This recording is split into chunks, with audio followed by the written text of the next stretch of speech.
नमो भगवते वासुदेवाय नमः। जय श्री कृष्ण। आप सभी का दिन शुभ एवं मंगलमय हो।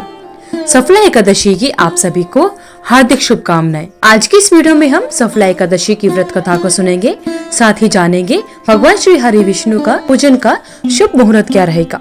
तो आइए भक्तजनों, सुनते हैं सफला एकादशी की व्रत कथा।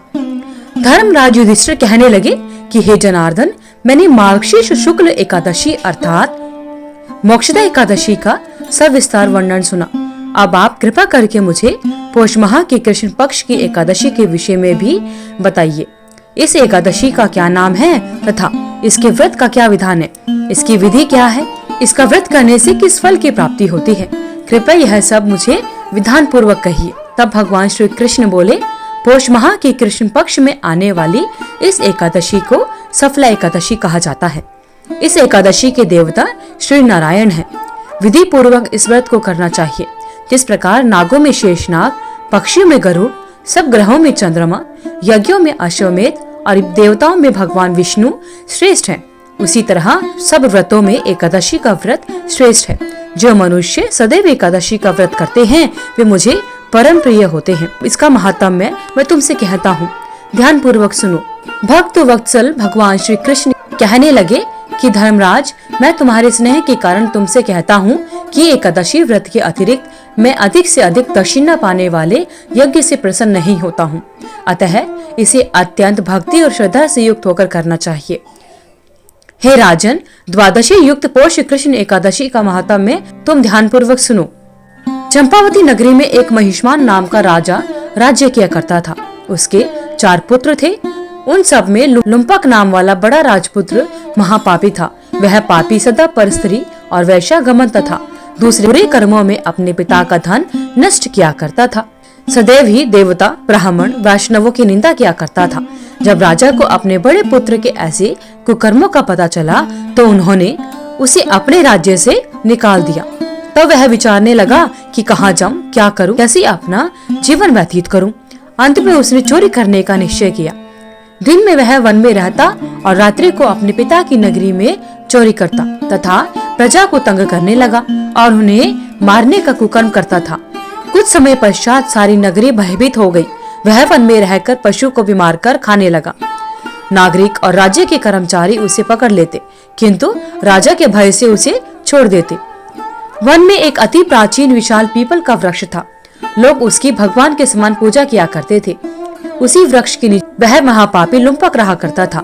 इस वन को लोग देवताओं की क्रीड़ा स्थली मानते थे। कुछ समय पश्चात पौष कृष्ण पक्ष की दशमी के दिन वह वस्त्रहीन होने के कारण शीत के चलते सारी रात्रि सो नहीं सका। उसके हाथ पैर अकड़ गए। सूर्योदय होते होते वह मूर्छित हो गया।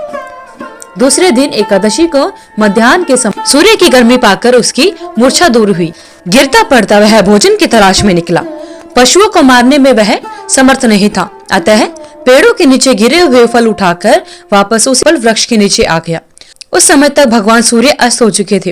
वृक्ष के नीचे फल रखकर कहने लगा कि हे भगवान, आपके ही अर्पण है ये फल, आप ही तृप्त हो जाइए। उस रात्रि को दुख के कारण रात्रि को भी नींद नहीं आई। उसके इस उपवास और जागरण से भगवान अत्यंत प्रसन्न हो गए। उसके सारे पाप नष्ट हो गए। दूसरे दिन प्रातःकाल एक अति सुंदर घोड़ा अनेक सुंदर वस्तुओं से सजा हुआ उसके सामने आकर खड़ा हो गया। उसी समय आकाशवाणी हुई कि हे राजपुत्र, श्री नारायण की कृपा से तेरे पाप नष्ट हो गए हैं। अब तू अपने पिता के पास जाकर राज्य प्राप्त कर सकता है। ऐसी वाणी सुनकर वह अत्यंत प्रसन्न हुआ और दिव्य वस्त्र धारण करके भगवान आपकी जय हो ऐसा कहकर अपने पिता के पास गया। उसके पिता ने प्रसन्न होकर उसे समस्त राज्य का भार सौंप दिया और स्वयं वन के रास्ते चले गए। अब लुम्पक शास्त्रानुसार राज्य करने लगा। उसके स्त्री, पुत्र आदि सारा कुटुंब भगवान नारायण का परम भक्त हो गया।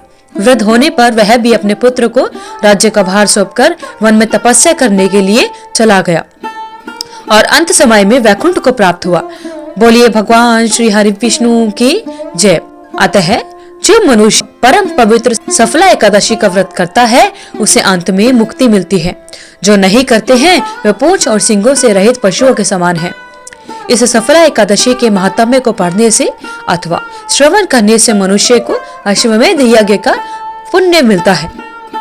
बोलिए भगवान श्री हरि विष्णु की जय।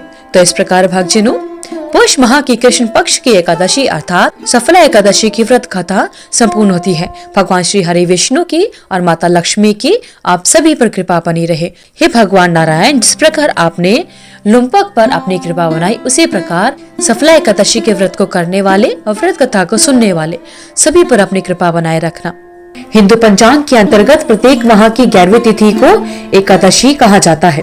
एकादशी को भगवान श्री हरि विष्णु को समर्पित तिथि माना जाता है। एक महीने में 2 पक्ष होने के कारण 2 एकादशी होती है, एक शुक्ल पक्ष में और तथा दूसरी जो आती है वो कृष्ण पक्ष में आती है। इस प्रकार वर्ष में कम से कम 24 एकादशियां होती हैं, परंतु अधिक माह की तिथि में यह 26 भी हो सकती है। एकादशी के व्रत का संबंध 3 दिनों की दिनचर्या से है। भक्त उपवास के एक दिन पहले से दोपहर में भोजन लेने के उपरांत शाम का भोजन ग्रहण नहीं करते, ताकि यह सुनिश्चित हो सके कि अगले दिन पेट में अवशिष्ट भोजन ना बचा रहे। भक्त एकादशी के दिन उपवास के नियमों का कड़ाई से पालन करते हैं तथा अगले दिन सूर्योदय के बाद ही उपवास समापन करते हैं। एकादशी व्रत के दौरान सभी प्रकार के अनाज का सेवन वर्जित होता है। जो लोग किसी कारण एकादशी का व्रत नहीं रखते हैं, उन्हें एकादशी के दिन भोजन में चावल का प्रयोग नहीं करना चाहिए तथा झूठ एवं परनिंदा से बचना चाहिए। जो व्यक्ति एकादशी के दिन विष्णु सहस्रनाम का पाठ करता है, उस पर भगवान विष्णु की विशेष कृपा होती है। जब एकादशी 2 दिन की होती है, तब दूजी एकादशी एवं वैष्णव एकादशी एक ही दिन अर्थात दूसरे दिन मनाई जाती है। दिसंबर माह में पड़ने वाली दूसरी एकादशी को सफला एकादशी कहा जाता है। सफला एकादशी पौष मास की कृष्ण पक्ष की एकादशी तिथि को मनाई जाती है। इस दिन पूरे विधि विधान से भगवान श्री हरि विष्णु की उपासना की जाती है। श्री हरि को प्रसन्न करने के लिए यह दिन बहुत ही खास एवं महत्वपूर्ण होता है। मान्यताओं के अनुसार सफला एकादशी का व्रत रखने से जीवन के कष्टों का निवारण होता है। आइए जानते हैं सफला एकादशी की शुभ मुहूर्त, पूजा विधि और व्रत का पारण समय क्या है। पंचांग के अनुसार इस साल पौष माह की कृष्ण पक्ष की एकादशी तिथि 25 दिसंबर यानी बुधवार को रात को 10:29 से शुरू होगी। इस तिथि का समापन 26 दिसंबर को देर रात 12:43 पर होगा। उदय तिथि के आधार पर इस साल की अंतिम एकादशी यानी सफला एकादशी का व्रत 26 दिसंबर गुरुवार को होगा। इस बार की सफला एकादशी पर 3 संयोग बन रहे हैं, जो कि भगवान श्री हरि विष्णु की पूजा के लिए विशेष है। ऐसे में एकादशी व्रत होने से उस दिन का महत्व और अधिक बढ़ जाता है। इसके अलावा सफला एकादशी के दिन सुकर्मा योग प्रातः काल से लेकर 10:42 तक रहेगा। उसके बाद से धृति योग बनेगा, जो अगले दिन पारण के समय पर भी होगा। व्रत के दिन स्वाति नक्षत्र प्रातः काल से लेकर शाम 6:09 तक रहेगा। उसके बाद विशाखा नक्षत्र है। आइए बच्चों में जानते हैं सफला एकादशी का शुभ मुहूर्त। 26 दिसंबर को सफला एकादशी वाले दिन ब्रह्म मुहूर्त में सुबह 5:23 से लेकर सुबह 6:17 तक रहेगा। उस दिन का शुभ मुहूर्त यानी अभिजीत मुहूर्त दोपहर 12:01 से लेकर दोपहर 12:43 तक रहेगा। सफला एकादशी व्रत की पूजा आप सुकर्मा योग में करें। उस शुभ उत्तम मुहूर्त सुबह 7:12 से लेकर सुबह 8:30 तक है। उस दिन सूर्योदय सुबह 7:12 पर होगा और वही सफला एकादशी का पारण 27 दिसंबर यानी शुक्रवार को सुबह 7:12 से लेकर 9:16 के बीच में रहेगा। एकादशी व्रत के पारण के दिन द्वादशी तिथि का समापन 28 दिसंबर को सुबह 2:26 पर होगा। इस दिन व्रत रखकर भगवान श्री हरि विष्णु की पूजा करने से सभी पाप मिट जाते हैं और कष्टों से मुक्ति मिलती है। विष्णु भगवान की कृपा से व्यक्ति को पुण्य प्राप्त होता है और कार्यों में सफलता मिलती है। मृत्यु के बाद व्यक्ति को स्वर्ग की प्राप्ति होती है। आइए भक्तजनों, अब जानते हैं एकादशी व्रत को किस प्रकार किया जाता है। एकादशी व्रत करने वाले भक्तों को दशमी के दिन से यानी एकादशी से एक दिन पहले से ही कुछ जरूरी कामों को या नियमों को मानना पड़ता है। दशमी के दिन से ही श्रद्धालुओं को मांस, मछली, प्याज, मसूर की दाल, शहद जैसे खाद्य पदार्थों का सेवन नहीं करना चाहिए। दशमी और एकादशी दोनों दिन लोगों को भोग विलास से दूर रहना चाहिए। ब्रह्मचारी का पालन करना चाहिए। एकादशी के दिन सुबह जल्दी उठकर स्नान करने के बाद में साफ स्वच्छ वस्त्र धारण करने चाहिए। उसके बाद व्रत करने का संकल्प लेना चाहिए।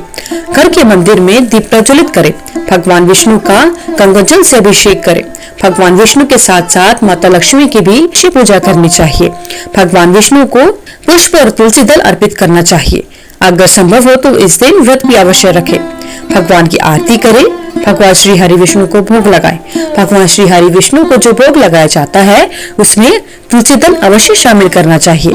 कहा जाता है कि तुलसी दल के बिना भगवान श्री हरि विष्णु कोई भी भोग स्वीकार नहीं करते। इस पावन दिन भगवान विष्णु के साथ माता लक्ष्मी की भी विधि विधान से पूजन करने का विशेष महत्व होता है। अगर आपको इस वीडियो में दी हुई जानकारी अच्छी लगी तो वीडियो को लाइक करें, शेयर करें, चैनल को सब्सक्राइब करके बेल आइकन को जरूर प्रेस करें ताकि आगे आने वाली वीडियोस की सभी नोटिफिकेशन आप तक समय से पहुंचती रहे।